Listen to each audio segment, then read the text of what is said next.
Hello दोस्तों। आज की वीडियो में हम एक केमिस्ट्री के एक मोस्ट इम्पॉर्टेंट टॉपिक को सीखने वाले हैं। वो है किसी तत्व की ऑक्सीकरण संख्या को कैसे ज्ञात करते हैं। दोस्तों, सबसे पहले दोस्तों, ऑक्सीकरण संख्या होती क्या है ये जानना आपके लिए बहुत ही ज़रूरी होगा। ऑक्सीकरण संख्या, देखो, ऑक्सीकरण संख्या किसी यौगिक में, जैसे मैंने मान लिया यहाँ पर, देखो एक एग्जाम्पल दिया गया NaCl, सोडियम क्लोराइड। ये क्या है? एक यौगिक है, एक कंपाउंड है। तो किसी यौगिक में उपस्थित तत्वों पर, इसमें कौन कौन से तत्व हैं?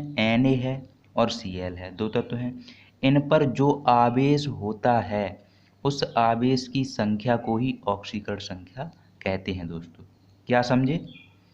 किसी यौगिक में उपस्थित तत्वों पर जो आवेश होता है उसकी संख्या को ही हम ऑक्सीकरण संख्या कहते हैं। आप नोट भी कर सकते हैं, एक बार मैं और बता रहा हूँ।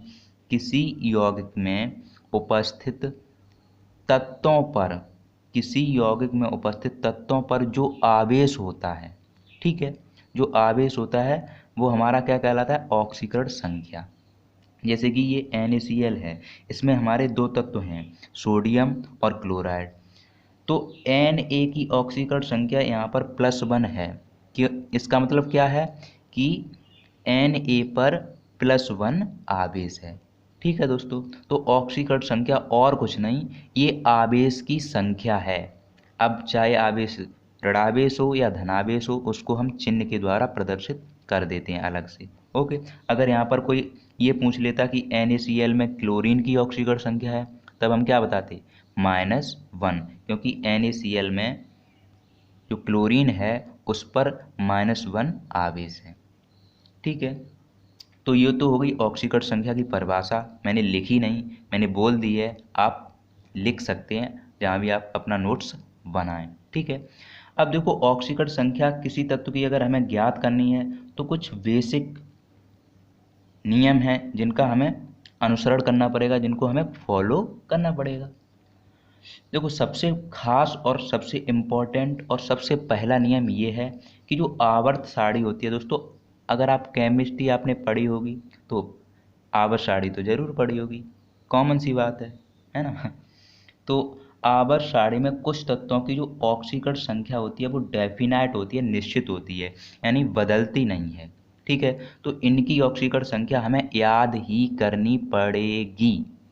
देखो, group first A, group first A आवर्त सारणी आपने देखी होगी, उसमें जो पहली लाइन होती है, ठीक है, जो पहली लाइन होती है उसे ग्रुप फर्स्ट ए कहते हैं, या वर्ग समूह संख्या 1 भी कहते हैं। उसमें कौन कौन से तत्व होते हैं? Hydrogen, lithium, sodium, potassium, rubidium, caesium, francium. इसको ट्रिक की सहायता से कैसे याद किया आपने? हेलिना की रब से फरियाद, हेलिना की रब से फरियाद। तो फर्स्ट ए के जितने भी तत्व हैं उनकी ऑक्सीकरण संख्या दोस्तों कितनी है? +1। ये आपको याद रखना है, ठीक है, ये कभी बदलती नहीं है। हाइड्रोजन की कभी कभी बदल जाती है, लेकिन फिलहाल आपको यही याद रखना है कि ग्रुप फर्स्ट ए के सभी तत्वों की ऑक्सीकरण संख्या +1 होती है। नेक्स्ट, ग्रुप सेकेंड ए। अब आवर्त सारणी में एक तो ये लाइन होती है, उसके बाद दूसरी लाइन इधर होती है, ठीक है, कुल 18 लाइनें होती हैं। तो पहली लाइन की +1, दूसरे जो सेकंड है जिसे कहते हैं उसकी क्या होती है? +2। इसमें कौन कौन से तत्व आते हैं? बेरिलियम, मैग्नीशियम, कैल्शियम, स्ट्रोनियम, बेरियम और रेडियम। ठीक है, इसको ट्रिक की सहायता से कैसे याद किया हम लोगों ने? बेटा मांगे कार स्कूटर बाप राजी। ठीक है, तो इसे आप ट्रिक की सहायता से आसानी से याद कर सकते हैं, मैंने भी किया तो आप भी कर लीजिए। ग्रुप फर्स्ट ए की +1 और ग्रुप सेकंड ए की +2। अब आ जाइए ग्रुप 16 पर, जिसे 6th ए भी कहते हैं। ठीक है, आवर्त सारणी में आप देखेंगे 6th ए, 16वें ग्रुप पर, यानी 16वीं लाइन पर। तो 16वीं लाइन पर ऑक्सीजन की जो ऑक्सीकरण संख्या होती है वो -2 होती है, लेकिन ये कभी कभी बदल भी जाती है, उसके अलग नियम है। फिलहाल आप इतना याद कर लें, अगर आप इतना भी याद कर लेंगे तो भी आप बहुत से तत्वों की ऑक्सीकरण संख्या निकाल पाएंगे। ठीक है, इसकी जनरली कितनी होती है? -2। ओके, अब आ जाइए नेक्स्ट पॉइंट पर, ग्रुप 17 यानी 7th ए। इसकी ऑक्सीकरण संख्या -1 होती है। इसमें कौन कौन से तत्व आते हैं? Fluorine, chlorine, bromine, iodine. इसको ट्रिक की सहायता से कैसे याद किया? फिर कल बाहर आई आंटी। एक और होता है, फिलहाल 4 ही तत्व लिए जाते हैं, वो ज़्यादातर ऑक्सीकरण संख्या को प्रदर्शित नहीं करता है या यौगिकों में भाग नहीं लेता, तो फिलहाल आप 4 की याद कर लीजिए, ठीक है, -1। ओके, तो ये तो मेरा पहला रूल था और सबसे इम्पोर्टेंट खास रूल है। यहाँ जितनी भी ऑक्सीकरण संख्या दी गई हैं उन तत्वों की ऑक्सीकरण संख्या आप याद कर लें, उन्हीं की सहायता से अन्य तत्वों की भी ऑक्सीकरण संख्या आप निकाल पाएंगे। समझ रहे बात को? यहाँ पर कुछ एग्जाम्पल मैंने दिया है। NaCl, यह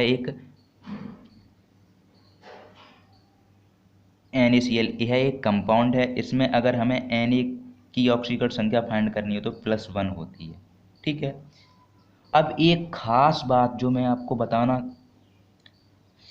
जो आपके लिए बहुत इम्पोर्टेंट होगी, वो ये है कि जो मैंने ये आपको ऑक्सीकरण संख्या लिखाई हैं, ठीक है, ये तभी काम करेंगी जब हमें इनकी ऑक्सीकरण संख्या किसी यौगिक से निकालनी हो। जैसे कि यहाँ पर पूछा गया था NaCl में Na की ऑक्सीकरण संख्या, जब इसी तरीके से पूछा जाए तभी +1 होगी।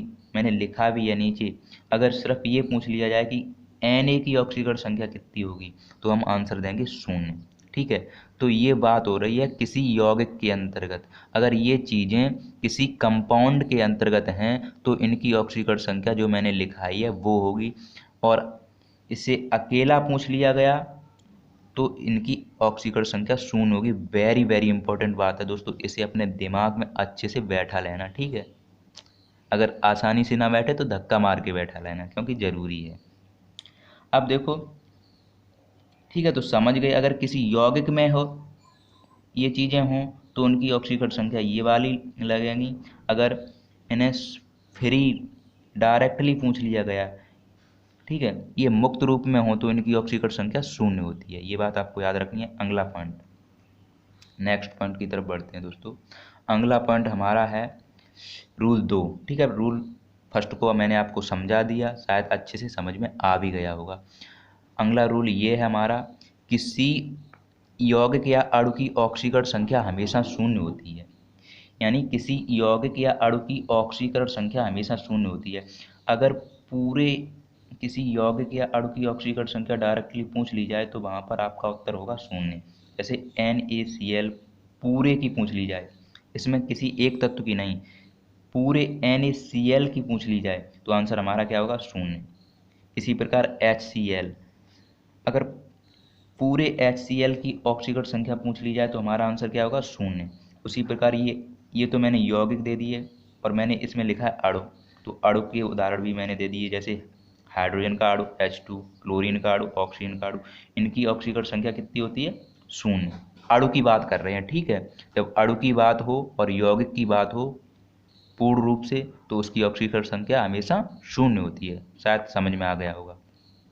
अब 0 क्यों होती है वो भी मैंने यहाँ पर रीजन लिखा है, क्योंकि किसी अणु या यौगिक पर आवेश बराबर 0 होता है। और दोस्तों मैं आपको पहले ही बता चुका हूँ कि ऑक्सीकरण संख्या क्या होती है? आवेश। जब आवेश 0 होगा तो ऑक्सीकरण संख्या कैसी होगी? बताओ भाई, 0 होगी, पक्का। नोट, आगे बढ़ते हैं।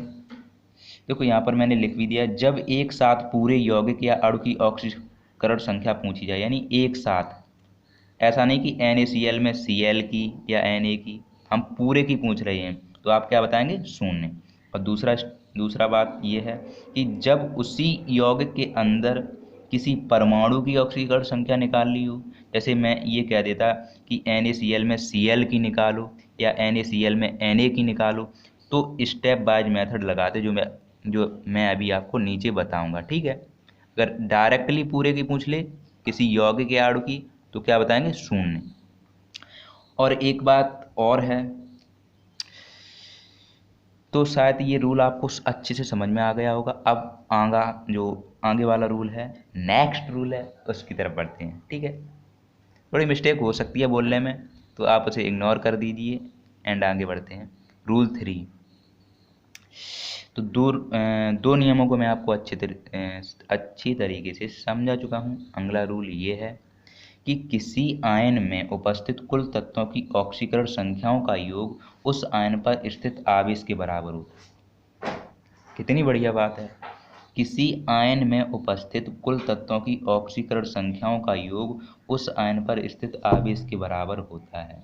समझ रहे बात। जैसे ये हमारा क्या है, ये हमारा यौगिक नहीं है दोस्तों, क्योंकि इस पर ये जो ये बैठे हैं महाराज, ये क्या है, आवेश।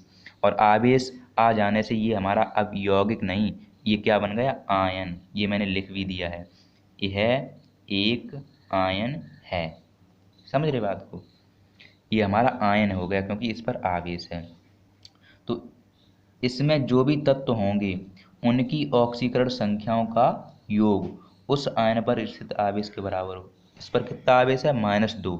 तो सल्फर की ऑक्सीकरण संख्या प्लस 4 गुणे ऑक्सीजन की ऑक्सीकरण संख्या बराबर -2 की होगी। जो मैंने लिखा है ऊपर उसी के बराबर होगी। अभी आप समझेंगे अच्छे से, अभी फिलहाल देख लीजिए। अब देखो यहाँ पर दूसरी चीज़, अगर Na+ की ऑक्सीकरण संख्या पूछ ली जाए, Na+ की दोस्तों, अब ये आयन है न कि कोई तत्व। Na+, क्योंकि इस पर आवेश है। तो जब आपको सीधा आयन दिखे तो आपको कुछ करने की ज़रूरत नहीं है, जो उस पर आवेश होता है वही उसकी ऑक्सीकरण संख्या बन जाती है। जैसे यहाँ पर प्लस था तो इसकी ऑक्सीकरण संख्या क्या मिल गई हमें, +1। ठीक है, यहाँ पर +2 है तो इसकी ऑक्सीकरण संख्या हमें क्या मिल जाएगी, +2। ठीक है, तो अगर कोई आयन है और उस पर आवेश है तो जो उस पर आवेश होता है वही उसकी ऑक्सीकरण संख्या बन जाती है। जैसे यहाँ पर -2 है तो इन सभी की ऑक्सीकरण संख्या का योग कितना होगा, -2। ठीक है, तो ये तो कुछ बातें हुई इम्पोर्टेंट। अब आते हैं मेन मुद्दे पर। आखिर किसी यौगिक की ऑक्सीकरण संख्या कैसे ज्ञात करते हैं अगर वो हमारी आंखों के सामने आ जाए। अभी तो आंखों के पीछे था ना, चर्चा हो रही थी अभी। ठीक है, अब देखो इधर,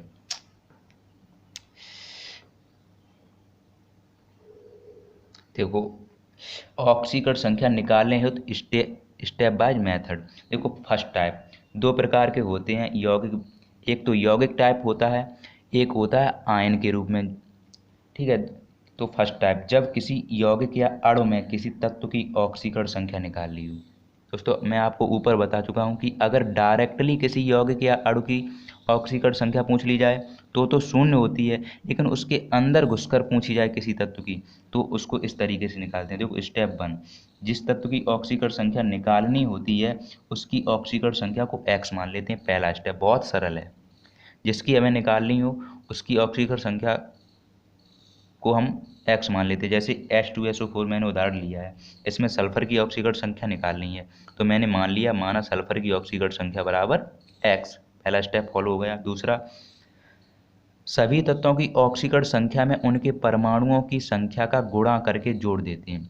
यानी सभी तत्वों की ऑक्सीकरण संख्या में, अब H2SO4 इसमें हमें सल्फर की निकालनी है, बाकी दो की हमें पहले से ही पता होगी। अगर आपने रूल 1 को याद कर लिया होगा तो उसमें जो मैंने बातें बताई उनको याद कर लिया होगा तो हाइड्रोजन पहले ग्रुप में आता है, इसकी ऑक्सीकरण संख्या +1 होती है। ऑक्सीजन 16वें ग्रुप में आता है, इसकी ऑक्सीकरण संख्या -2 होती है। दो की हमें पता है, तीसरे की निकालनी है यानी सल्फर की निकालनी है।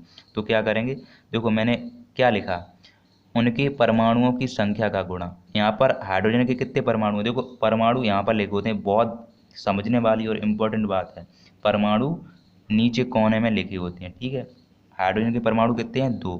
तो यहाँ पर देखो मैंने इसकी ऑक्सीकरण संख्या में, इसकी ऑक्सीकरण संख्या हाइड्रोजन की 1 है, परमाणुओं की संख्या इसमें 2 है, तो 2 गुणे 1। यहाँ पर देखो मैंने क्या गुणा करके, यानी गुणा के रूप में लिखते हैं, 2 गुणे 1। अब प्लस लगा दिया, हाइड्रोजन का काम हो गया। अब आ जाओ सल्फर वाले पर, तो सल्फर का कितना, देखो जहाँ कुछ दिखे ना तो समझ लो वहाँ पर एक परमाणु है, तो सल्फर का एक परमाणु है, 1 गुणे x। क्योंकि सल्फर की हमें पता नहीं, मैंने x मानी है तो x ही लिख देते हैं। समझ में आ रहा है, परमाणुओं की